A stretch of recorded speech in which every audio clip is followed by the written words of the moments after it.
Nalibing ng buhay ang dalawang lalaki na umano'y naghahanap ng ginto sa Davao del Norte. Nagkaroon doon ng pagsabog bago sila natabunan ng lupa. Nasa frontline na balitang yan si Elaine Fulgencio. Gamit ang backhoe, tuloy-tuloy sa paghukay ang mga rescuers sa bahaging ito ng Purok 3 sa Panabo City, Davao del Norte. Dito nalibing ng buhay ang dalawang lalaki na umano'y mga treasure hunter. Kinilalang mga biktima na sina Rodolfo Campanya, 36 na taong gulang, at Henry Rubino, 50 taong gulang.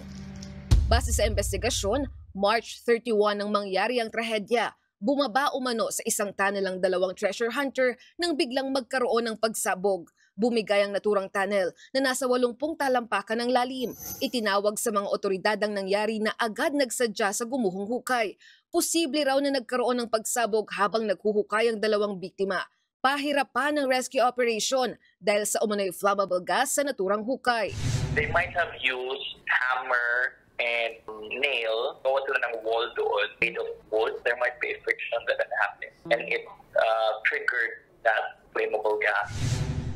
Ayon sa lokal na pamahalaan, ngayon lang nila nalaman ang naturang paghukay sa lugar para maghanap ng umano'y gold bars. Wala rin umano itong permit sa Department of Environment and Natural Resources. Iniimbisigan na ito ng mga otoridad habang patuloy ang rescue operation.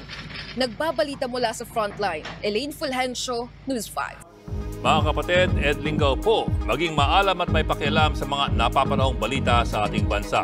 Para sa mas malalimang pagtalakay at paghimay sa mga issue at headlines, tumutok lamang at pag-subscribe sa social media pages ng News 5.